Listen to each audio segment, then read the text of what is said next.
Si tu te reconnais dans au moins 5 des 8 symptômes que je vais te lister tout à l'heure, alors prends garde à toi, il se peut que tu es en dépression.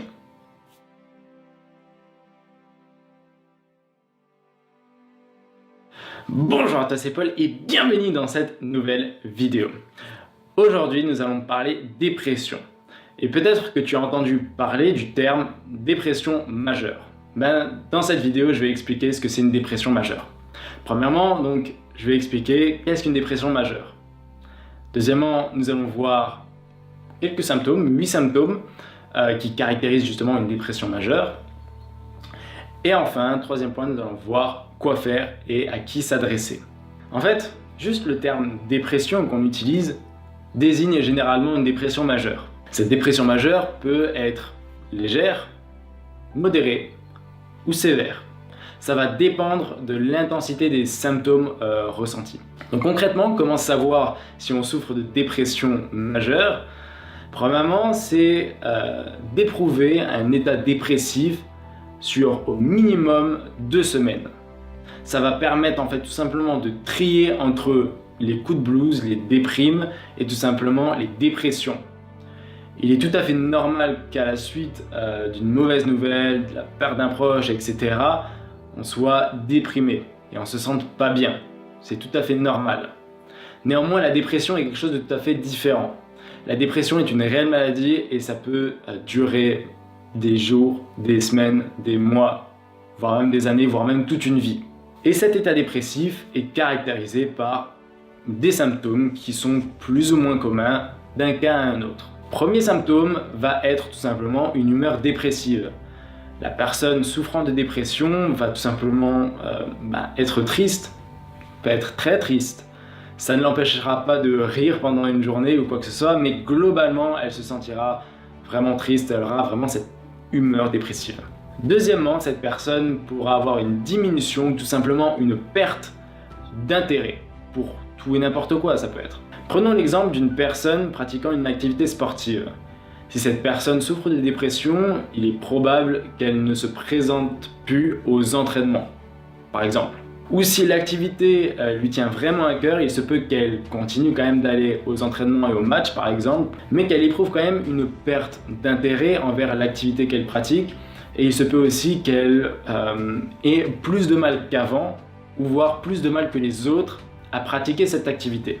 Troisième symptôme va être un gain ou une perte de poids significative. En fait, ça va vraiment dépendre de chacun. Une personne en dépression peut tout simplement se réfugier dans la nourriture et dans ce cas prendre du poids, ou tout simplement à l'inverse, une personne en dépression peut ne plus avoir d'appétit et ne plus rien manger et dans ce cas perdre du poids. Quatrième symptôme va être l'insomnie ou l'hypersomnie, mais en général les troubles du sommeil. En fait, une personne en dépression peut tout simplement avoir des nuits courtes et très agitées, ou au contraire, une personne en dépression, ça dépendra vraiment de chacun, peut justement dormir longtemps. Mais au final, ce sommeil ne sera pas réellement réparateur et la personne se sentira quand même fatiguée. Cinquième symptôme va être les ralentissements psychomoteurs. En fait, une personne en dépression majeure, concrètement, elle va fonctionner au ralenti.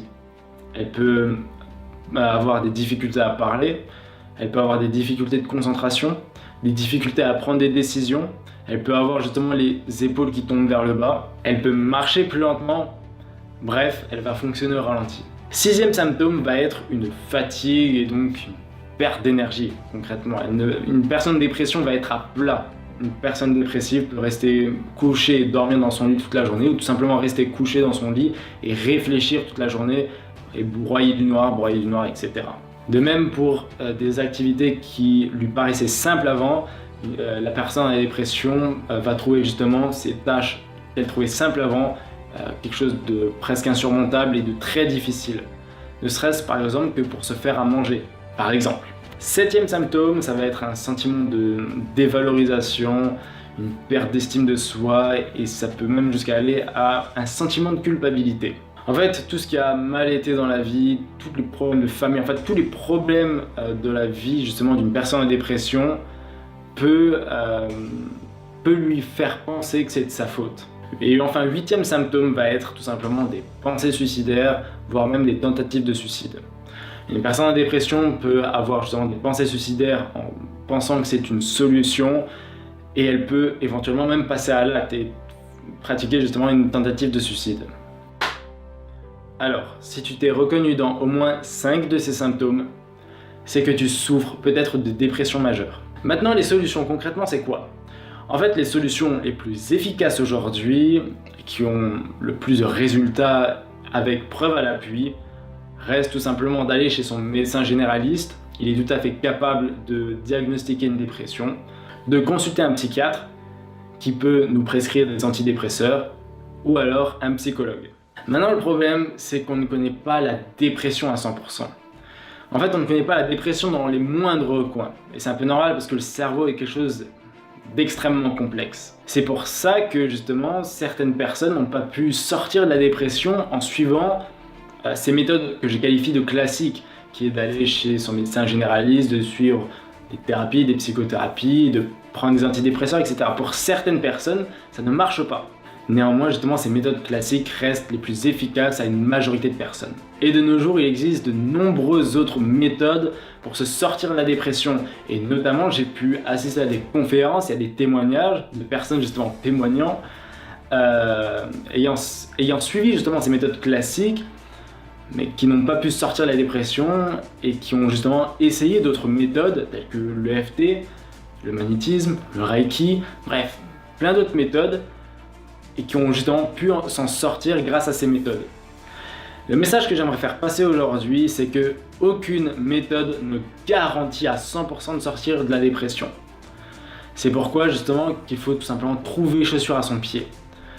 Déjà, si toi derrière ton écran tu t'es reconnu à travers 5 des symptômes que j'ai listés tout à l'heure, je t'invite, premièrement, je pense que c'est la première étape, de consulter ton médecin généraliste et parler avec lui. Et deuxième message, c'est que si tu as suivi des solutions que j'ai qualifiées de classiques, telles que des psychothérapies et de la prise d'antidépresseurs, et que ce n'a pas eu le résultat escompté pour toi, ne perds pas espoir. La dépression n'est pas une fatalité. Et je t'invite tout simplement à être curieux et à t'ouvrir à d'autres méthodes qui peuvent tout simplement te convenir. Voilà, cette vidéo est à présent terminée. Je t'invite vraiment à t'abonner à ma chaîne YouTube en cliquant sur le rectangle juste en bas à droite pour être mis au courant de mes prochaines vidéos sur le sujet, sur la dépression. Mais ce n'est pas cliquer sur un vulgaire bouton rouge. Quand tu cliques sur ce bouton s'abonner, c'est que tu décides de suivre mon aventure qui est de faire 1 million d'heureux. De la dépression vers le bonheur, c'est mon objectif. La dépression, c'est mon combat et je suis là tout simplement pour t'aiguiller, pour t'informer si tu es perdu, pour t'informer tout simplement de la dépression et pouvoir t'aider justement un maximum. Sur ce, vis heureux et n'oublie jamais, la vie est belle. C'était Paul, bye bye.